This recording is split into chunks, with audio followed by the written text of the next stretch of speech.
Nata, ako ang premyong na iyong pinalakas ng napakaraming taon na gustong makuha.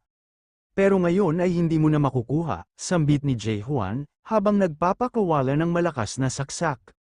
Malalakas na atake ang nagagawa ni Jae-hwan, ang kanyang saksak, ay umabot kay Beast Train, at natamaan siya sa braso, biglang kinabahan si Beast Train, at gumanti ng atake, para salubungin ang atake ni Jae-hwan, at napatigil si Jae-hwan, habang nararamdaman ni Beast Train ang sakit sa kanyang braso. Imposible. Anong nangyayari? Hindi kaya siya ay isang overload adapter? Tanong ni Beast Train habang nakatingin siya kay Jae-hwan. Si Jae-hwan ay may nabuo na palang pagdududa, nung una pa lang siyang tumapak sa ika-100 palapag. Kung siya ba ay nasa loob ng tore ng demonyo, pero pinagdudahan niya ito, o hindi siya kayang patayin ng demonyo. Pinagdududahan niya rin ito, ang maging tao ba ay nangangahulugang maging kahiyahiya. Habang ang essence ng mundo ay unti-unting napupunit. At dito ko napansin ang mga pag-uusap, sa huli, lahat ng pagdududa ko ay umabot na sa sukdulan, sa puntong wala ng lugar ang pagdududa sa akin. Bubutasin ko lahat, para maintindihan ang mga ito, pag-iisip ni Jae-hwan habang kalaban si Beast Train. Panay na ang pagsangga ni Beast Train, at nang di siya makatiis ay inalis ni Beast Train ang pagpipigil ng lakas niya. Mas naging kakilakilabot ang naging anyo niya, hindi nakita pagbibigyan pa, kaya sumoko ka na, sambit ni Beast Train, habang umaatake.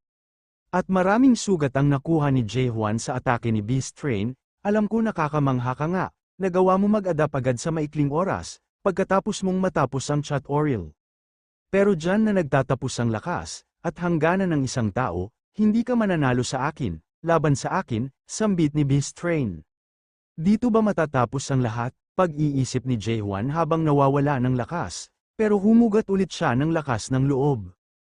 Habang nangyayari ang kanilang sagupaan, isang pagbibilang ang magsisimulang maabot ang panibagong yugto.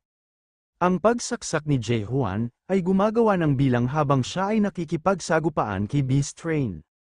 Hanggang sa 9,999,999,999, alam mo bang, lalahok ka pa rin sa tunay na laro, kahit na gawin mo ito sa akin, at sa huli ikaw lang ang talunan. Sambit ni Beast Train, pero patuloy pa rin ang bilang ng saksak ni Jae-hwan, at sa ika-10 bilyon na saksak, may napansin si Jae-hwan, at siya ay napa-atras, ito ay kapareho sa mga nangyari, sa paglaban niya sa mga boss na halimaw, isang sinulid ang napansin niya.